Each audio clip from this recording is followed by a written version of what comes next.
फरमाते हैं कि मैं ना मजदूर लेने गया, बगदाद के चौक में मजदूर बैठे होते थे।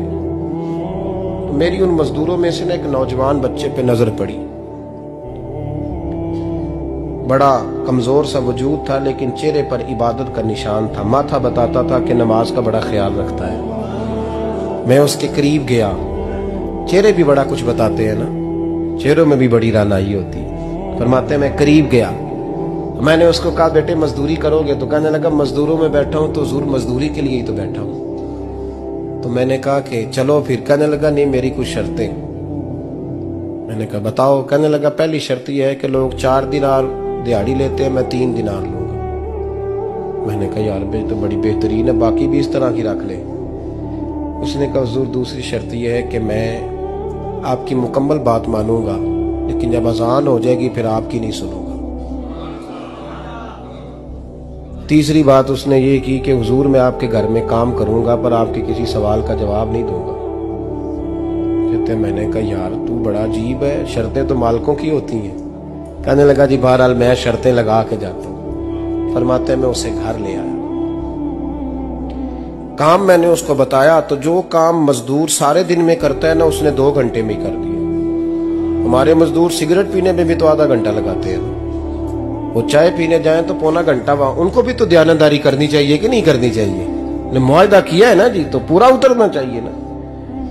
कहते 2 घंटे में। अब काम जब बंदा शुरू कराता है तो काम और निकल आता है। कहते काम मैंने उसको और बता दिया, वो करने लगा। उसने मिट्टी निकाल के रखी थी बाहर रास्ते में, तो अजान हो गई जोर की।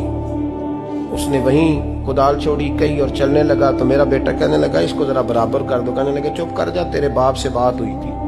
जब अजान होती है तो मैं किसी और की नहीं सुनता, सिर्फ अल्लाह रसूल की सुनता हूं। कहते मस्जिद चला गया, नमाज पढ़ के आया तो दोपहर का वक्त था। मेरी बीबी कहने लगी इसको को खाना खा ले।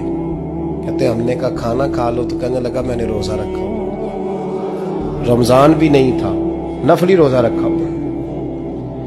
फरमाते हैं शाम हुई, मैंने 3 दिनार दिए। तो मैंने कहा तेरा नाम क्या है? कहने लगा मैंने आपसे कहा था मैं किसी सवाल का जवाब नहीं दूंगा। तो वो चला गया। अगले दिन मैं फिर लेने गया उसे, काम कुछ और निकल आए। तो लोगों ने बताया वो सिर्फ हफ्ते वाले दिन आता है। मैंने कहा क्यों? कहने लगे जी वो कहता है मेरा हफ्ते का खर्चा 3 दिनार है।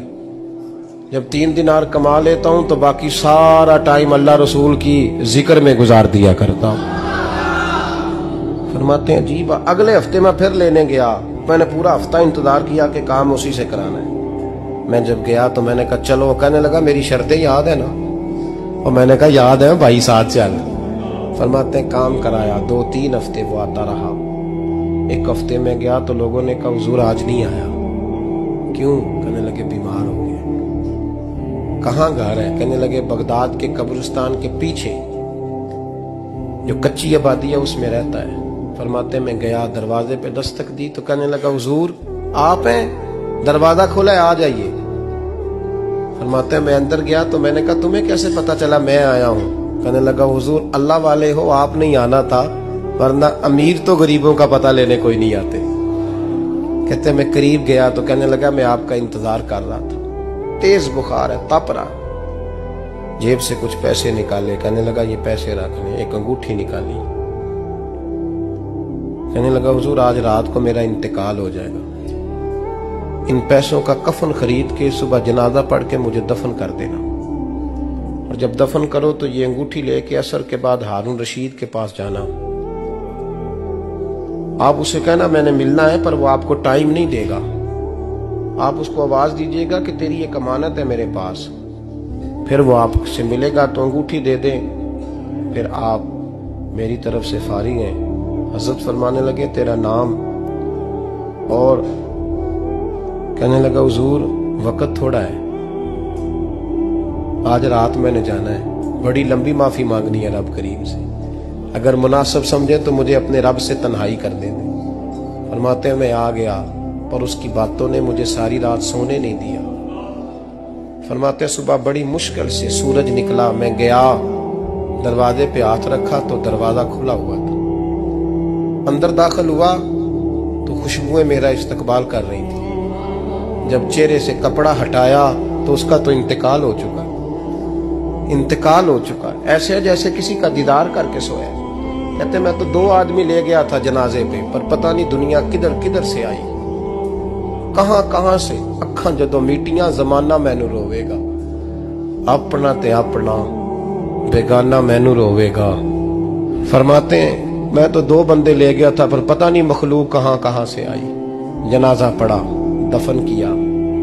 हारून रशीद के पास में असर के बाद गया, मैंने बुलाना चाहा पर बादशाह था, मेरी तरफ देखा ही नहीं। मैंने उसको कहा तेरी ये अमानत मेरे पास है।